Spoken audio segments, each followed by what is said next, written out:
ഈശോമിശിഹായെ സ്തുതിയായിരിക്കട്ടെ. പ്രിയ കൂട്ടുകാരെ, എല്ലാവർക്കും സുഖമെന്ന് വിശ്വസിക്കുന്നു. നമ്മൾ കണ്ട കാര്യങ്ങളും കേട്ട കാര്യങ്ങളെല്ലാം നിങ്ങളുടെ മനസ്സിൽ ഹൃദ്യമായിട്ടുണ്ടെന്ന് ഞാൻ വിശ്വസിക്കുന്നു.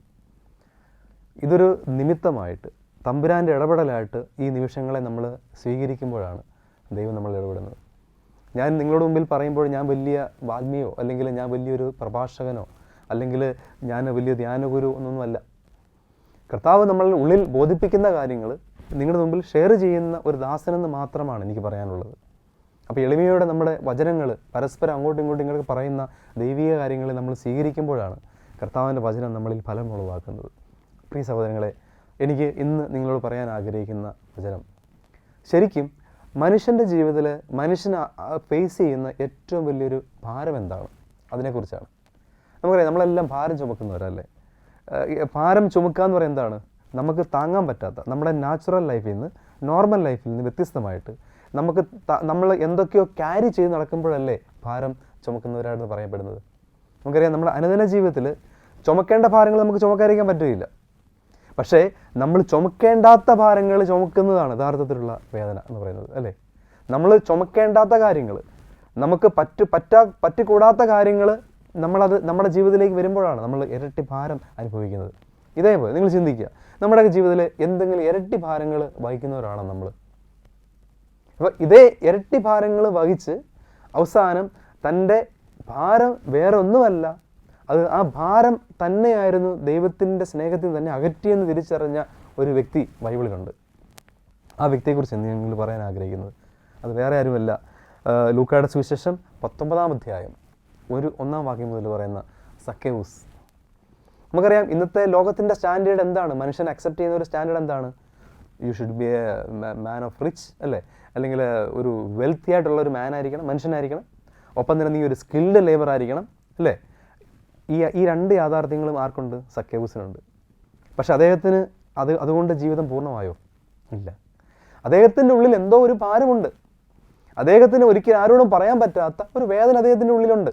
അതിന് ഏറ്റവും വലിയ തെളിവാണ്, അദ്ദേഹം ക്രിസ്തുവിനെ കാണാൻ വേണ്ടി എല്ലാവരേക്കാളും മുൻപേ ഓടി. ക്രിസ്തുവിന് സ്വർണം തരാനില്ല, ക്രിസ്തുവിന് വെള്ളി തരാനില്ല, ക്രിസ്തുവിന് പണവും തരാനില്ല, ക്രിസ്തുവിന് സ്ഥാനമാനങ്ങൾ നമുക്ക് തരാനില്ല. ക്രിസ്തുവിന് തരാനുള്ളത് എന്താണ്? ദൈവസ്നേഹവും പാപമോചനവുമാണ്. നമുക്കറിയാം, യഹൂദ നിയമം അനുസരിച്ച് പാപം മോചിക്കാൻ ദൈവത്തിന് മാത്രമേ സാധിക്കൂ. അപ്പോൾ ക്രിസ്തുവിന് പാപം മോചിക്കാൻ പറ്റുമെന്നുള്ള ഒരു ഉറപ്പിലാണ് ഈ സക്കേവൂസ് ക്രിസ്തുവിനെ കാണാൻ ഓടുന്നു നോക്കണം. പാപം മോചിക്കാൻ കഴിവുള്ളത് ദൈവത്തിന് മാത്രമാണെങ്കിൽ ക്രിസ്തു ദൈവതുല്യമായിക്കൊണ്ട് ഈ ഭൂമിയിൽ വന്ന് ജീവിക്കും, നമ്മുടെ കൂടെ ആയിരിക്കുമ്പോൾ ആ ഒരു പാപത്തെ മോചിക്കാൻ, എൻ്റെ പാപത്തെ മോചിക്കാൻ പറ്റുമായിരിക്കുമോ ക്രിസ്തുവിന് എന്നുള്ള ഒരു ചിന്തയിലായിരിക്കാം ഒരുപക്ഷെ സക്കേവൂസ് ക്രിസ്തുവിനെ കാണാൻ വന്നത്. അതേ സഹോദരങ്ങളെ, അത് തന്നെയാണ് കാരണം. അങ്ങനെ സക്കേവൂസ് തൻ്റെ ക്രിസ്തുവിനെ, പാപം മോചിക്കുന്ന കരുണാനിധിയായ സ്നേഹസമ്പന്നനായ ക്രിസ്തുവിനെ ഒരു നോട്ടം കാണാൻ ആരും കാണാതെ മരത്തിൻ്റെ മുകളിൽ കയറിയിരിക്കുകയാണ്. നാണക്കേടാണ് ശരിക്കും പറയുന്നത് മരത്തിൻ്റെ മുകളിൽ കയറുക എന്ന് പറയുന്നത്.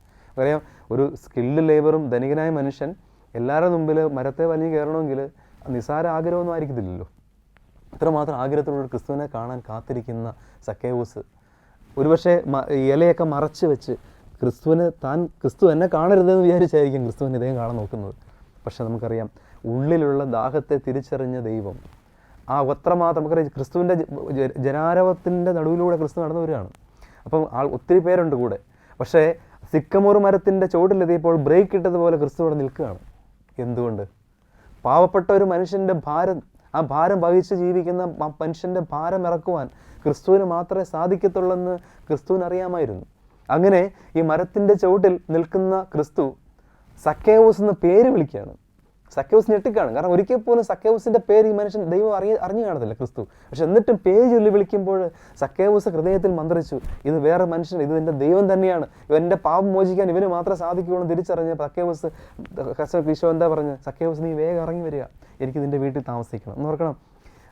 ഒന്ന് കാണാൻ ആഗ്രഹിച്ചപ്പോൾ മുഴുവനായിട്ട് ക്രിസ്തു നമ്മുടെ ഇടയിലേക്ക് കടന്നു വരികയാണ്. അതേ സഹോദരങ്ങളെ, നിൻ്റെ ജീവിതത്തിൽ നിന്നെ അലട്ടുന്ന നിൻ്റെ പാപത്തിൻ്റെ ഭാരം, ഈ ഭാരം വെച്ച് നിനക്ക് അധികം മുൻപോട്ട് പോകാൻ സാധിക്കില്ല. നീ തളരുകയാണ് ഓരോ നിമിഷവും.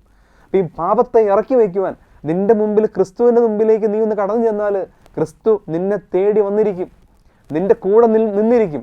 ഒന്ന് മാത്രം, ക്രിസ്തുവിനെ തേടി നമ്മൾ ചെല്ലണമെന്നുള്ളതാണ്. അങ്ങനെ നീ എൻ്റെ വീട്ടിൽ എനിക്ക് താമസിക്കണമെന്ന് പറയുമ്പോൾ എന്താണ്?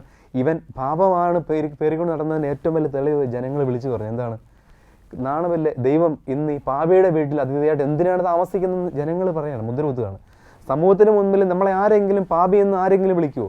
പക്ഷെ സക്കേവൂസിനെ അങ്ങനെ വിളിച്ചെങ്കിൽ അത്രമാത്രം നിഗൂഢമായ, അത്രമാത്രം ഒരു പാപത്തിൻ്റെ ബന്ധനത്തിൽ ജീവിച്ച വ്യക്തിയാണ്. അവൻ്റെ ബന്ധനം, അവൻ്റെ ഭാരം എന്ന് പറഞ്ഞ പാപം തന്നെയാണെന്നുള്ള കാര്യം ആ വചനത്തിലൂടെ തെളിവായി.